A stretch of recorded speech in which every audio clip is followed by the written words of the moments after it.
E Deus criou o mundo. Criou o céu, a terra, as estrelas e o mar. E Deus fez o homem e deu a ele a fé, a esperança para se reencontrar nos momentos mais difíceis.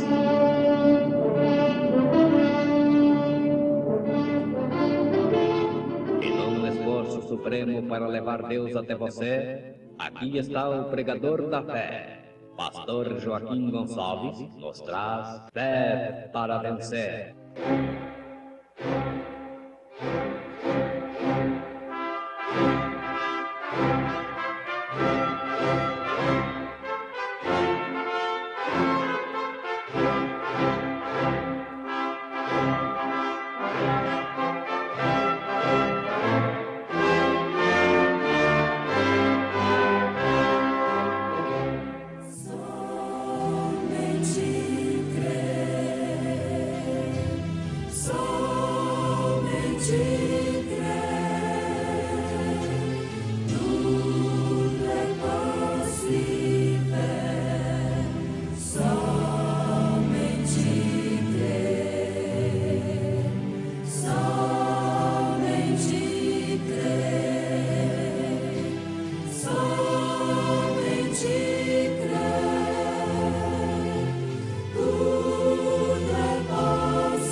O cristão repousa naquela esperança sobre um mar tempestuoso. Tendo, pois, irmãos, ousadia para entrar no santuário pelo sangue de Jesus, pelo novo e vivo caminho que Ele nos consagrou, pelo véu, isto é, pela sua carne, e tendo um grande sacerdote sobre a casa de Deus, cheguemo-nos com verdadeiro coração, em inteira certeza de fé, tendo os corações purificados da má consciência e o corpo lavado com água limpa. Propósito da criação, conjunto da fé cantando em momentos no tabernáculo da fé.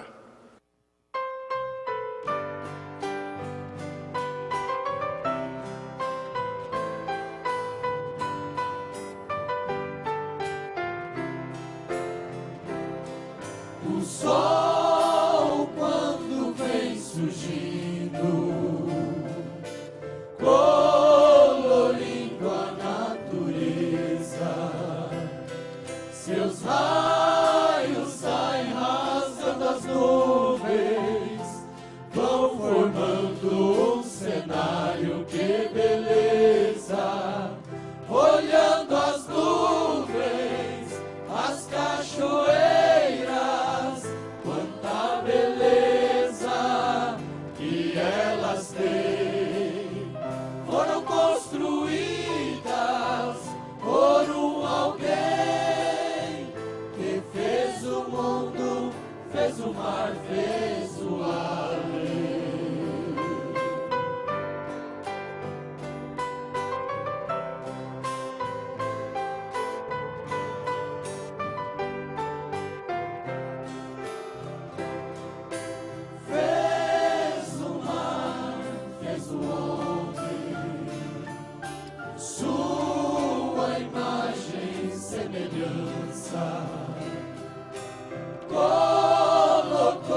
eternamente esmagou.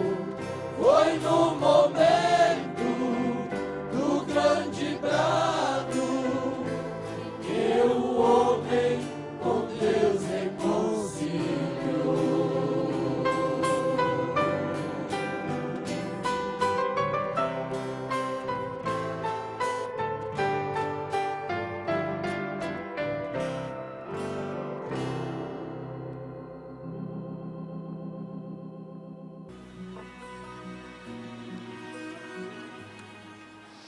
O cristão repousa naquela esperança sobre o mar tempestuoso.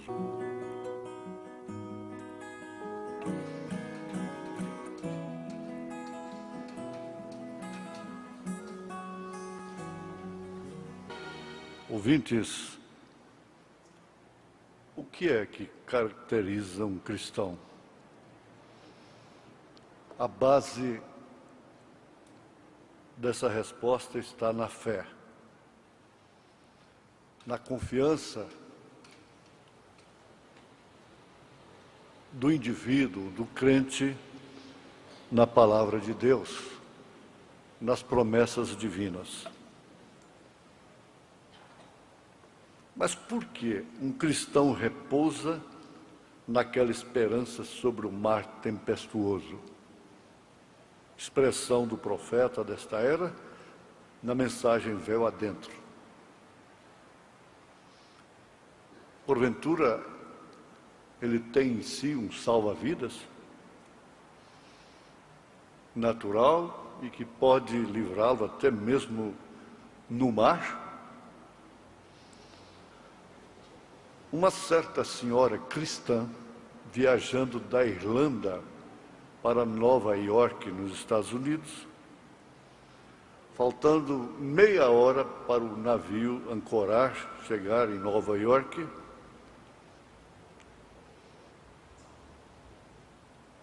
o navio foi acometido por uma tempestade.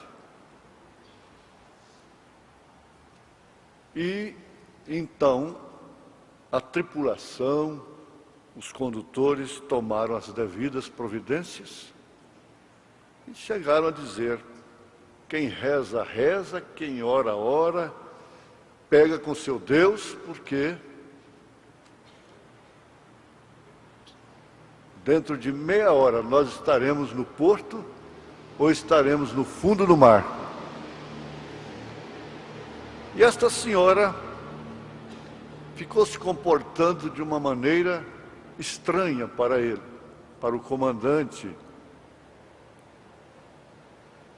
da tripulação que comandava a conduta e ordem do navio. E ele lhe chamou a atenção: por quê? Numa hora dessas, a senhora está aí cantando, louvando. O que é isso? Parece que a senhora está satisfeita com o que está acontecendo. Nós podemos estar no fundo do mar. Ela disse para ele calmamente: bom, eu tenho uma filha que está na glória. Se o navio afundar, antes de chegar no porto, então dentro de meia hora, ou menos, eu estarei com ela na glória. E se não afundar, eu estarei com a outra que eu tenho aqui em Nova York. De qualquer maneira, glória a Deus. Essa atitude dela explica isso. O cristão repousa naquela esperança sobre o mar tempestuoso. Abraão podia conhecer de primeira puxada, segunda puxada, terceira puxada, trovões, relâmpagos, selos, conhecer de mistérios, mas ele interpretou tudo isto através de sua conduta, desde que Deus o chamou da casa de sua parentela. E muito especialmente quando ele entrou na sua terceira etapa. Que ele recebeu Elohim, em casa, na sua tenda, e Elohim fez para ele uma promessa que dificilmente uma pessoa poderia enfrentar uma situação como aquela diante de Deus. Elohim disse para ele que ele ia ser visitado ao tempo próprio e ele alcançaria um filho com Sara, depois de velhos. Ele escuta isso. Sara ouviu. Ela descreu de si própria, mas aquilo se tornou realmente um mar tempestuoso. O profeta disse que depois que você recebe a mensagem, a sua vida fica mais difícil. E ele faz referência exatamente disso. Depois que Abraão recebeu a visita de Elohim, a sua vida ficou muito mais difícil. Porque agora um velho, alcançado pelos anos, uma velhinha, ter que contar com um filho de suas entranhas, porquanto, quando ela era nova ainda, sua madre era fechada, ela era estéril,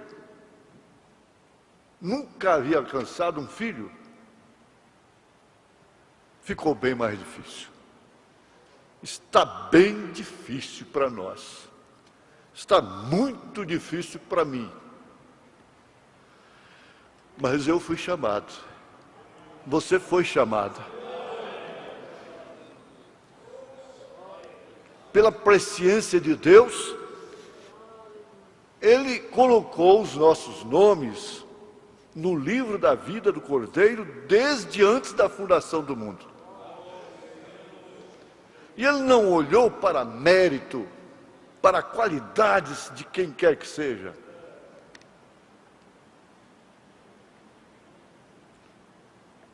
O profeta continua. Claro, tormentas surgem. O irmão Neville, pastor do Tabernáculo Brana, então, ainda com o irmão Brana ali, fez uma oração em uma das mensagens do profeta. E ele disse: Senhor, tenha misericórdia daqueles que estão passando por tribulações, provas difíceis, enfermidades e coisas terríveis em suas vidas. Mas veja só como ele conclui aquela oração. E tenha misericórdia de nós. Esteja conosco quando estivermos enfrentando semelhantes provas. Semelhantes. Ele tinha consciência de que ele também enfrentaria, por fim, até uma cadeira de rodas.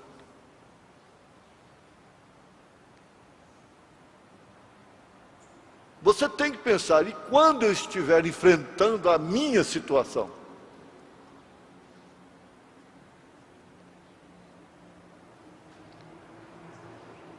Um companheiro nosso disse: eu fiquei 3 dias na UTI. 3 dias na 5ª dimensão. Quando estivermos enfrentando semelhantes provas, você não sabe qual é a sua prova decisiva. Eu não sei a minha. Ele disse: eu não sei como eu vou morrer, se vai ser do coração, se vai ser um câncer, se vai ser um acidente, se eu vou morrer assassinado, eu não sei.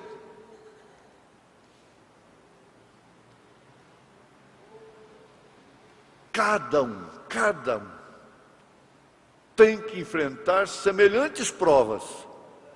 Claro, tormentas surgem, todas as classes de problemas, porém, estamos ancorados.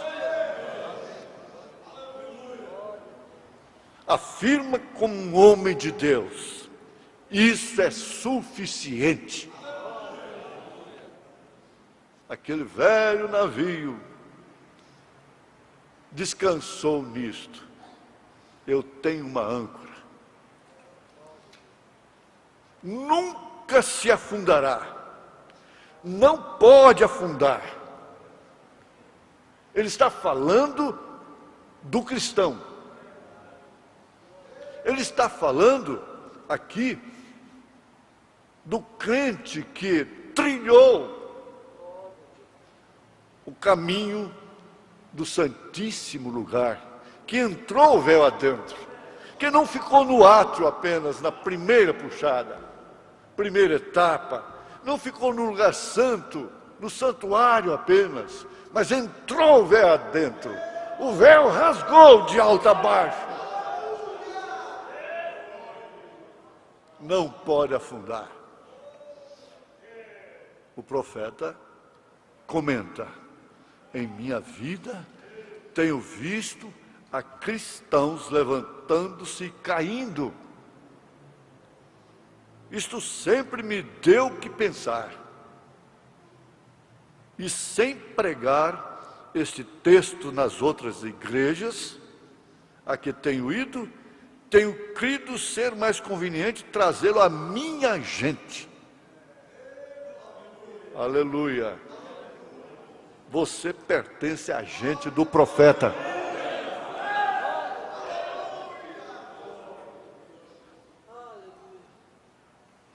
Trazê-lo à minha gente. A minha gente, porque as pessoas são circuncidadas. Circuncidar quer dizer tirar o excedente. Você encontra a essas pessoas que parecem ser muito religiosas, parecem ter um desejo profundo e diariamente buscam e procuram e aspiram por Deus e nunca se fixam na hora de uma onda, não propriamente de uma tempestade, mas de uma onda apenas. Mostra que não está ancorada. Mostra que não está ancorado. E que está pronto para sorrir, se alegrar, quando tudo passa, quando tudo vai bem. Mas um segredo existe nos 7 trovões do Apocalipse. Esse segredo é tremendo. Está em Atos dos Apóstolos. E eles voltaram regozijando-se por haverem sido dignos de padecerem afrontas, cadeias, chicotadas, perseguições, tempestades, pelo nome de Jesus. Oh, sim, isso dá vontade de ser cristão, de encomendar todas as lutas, dificuldades, todo o nosso afã, tudo que desejamos, filhos, mulheres, maridos, amanhã, o futuro, encomendar tudo a Deus.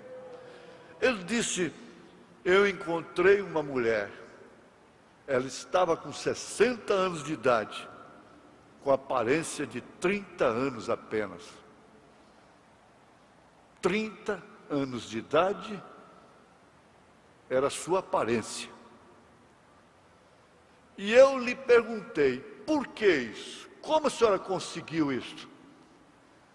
Ela disse, ainda jovem, ainda criança, eu encomendei a minha vida a Deus e descansei. Sou descansada em Deus.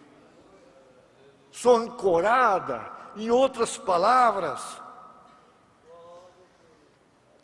Paulo, escrevendo sua primeira carta aos Tessalonicenses, capítulo 4, verso 13, ele disse, eu não quero, com autoridade apostólica, eu não quero, irmãos, que sejais ignorantes acerca dos que já dormem, como os demais que não têm esperança.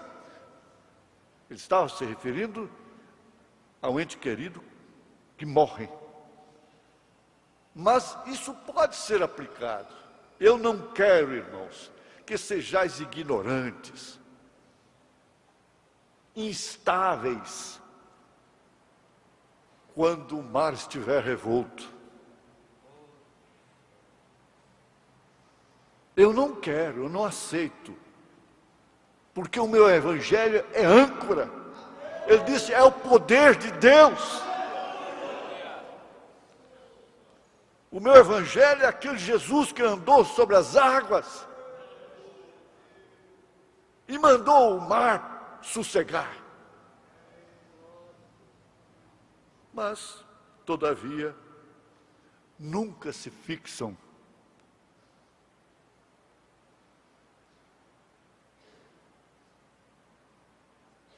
não tem aonde possam estar estabelecidos, não tem como ficar ancorados em Cristo. E isto eu tenho aprendido por experiência, que são pessoas de intelecto, cristãos de mente apenas, de intelecto. Agora ele diz assim, falando isto, há dois tipos diferentes de cristãos. Parece estranho, porém não direi dois tipos diferentes. Eu diria duas fases diferentes, seria uma palavra melhor para se usar. Não dois tipos, duas fases. O mesmo cristianismo, porém com duas fases diferentes. Veja em qual fase você está. Uma delas é uma concepção mental ou intelectual do que Deus tem dito em sua palavra e de Jesus Cristo, mediante o conhecimento. E outra é diferente. É uma experiência experimentada que Deus tem dado ao coração do homem e que o conserva para a vida.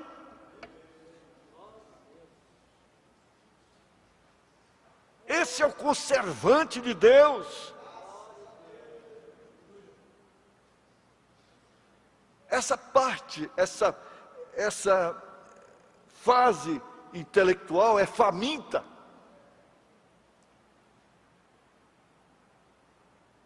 Se deleita em Deus, mas seu deleite não se arraiga, não tem sustentação. A outra parece ter vitórias contínuas, sempre sorrindo, sempre ancoradas, sempre de bom humor, sempre transmitindo virtude, temperança, paciência, piedade, amor fraternal.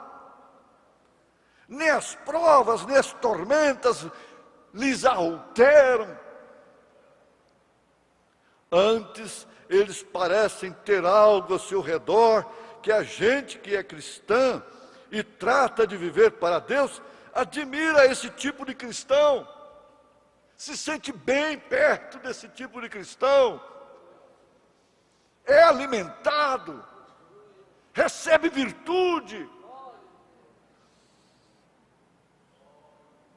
E eu tenho me perguntado, Senhor, que é o que esta gente tem que os outros tratam de obter e parece que falham em conseguir?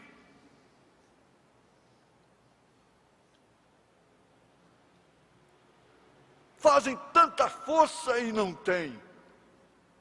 E esse cristão encorado não faz força alguma e tem. Que diferença é esta? É que a coisa começa de dentro. E eu sei que essa é a grande pergunta de todos os corações, daqueles que servem a Cristo. E eu nunca vi uma pessoa que alguma vez veio a Ele, a Jesus, que haja sido decepcionado. Depois que passa, a vida nunca mais parece correta para eles, de modo algum. Isso se referindo aos que se afastam de Cristo. Nunca está correto. Não há uma ressonância. Por isso não pode ter fé na oração. Por isso não pode ter ousadia para entrar no santuário, pelo vivo sangue do Cordeiro. Aleluia. Eu estava falando ontem com um homem de cor, que me contou de um ministro que se desviou e fez pedaços suas notas de pregar, e as lançou ao cesto de lixo, e disse, já me cansei disto, estou decepcionado. E no próximo domingo comprou uma caixa de cerveja e se assentou num lugar e a tomou. Um par de semanas mais tarde, morreu em sua cama. A mensagem veio adentro, é sem dúvida alguma um tônico para os eleitos. É um tônico para você, em nome de Jesus Cristo. Amém.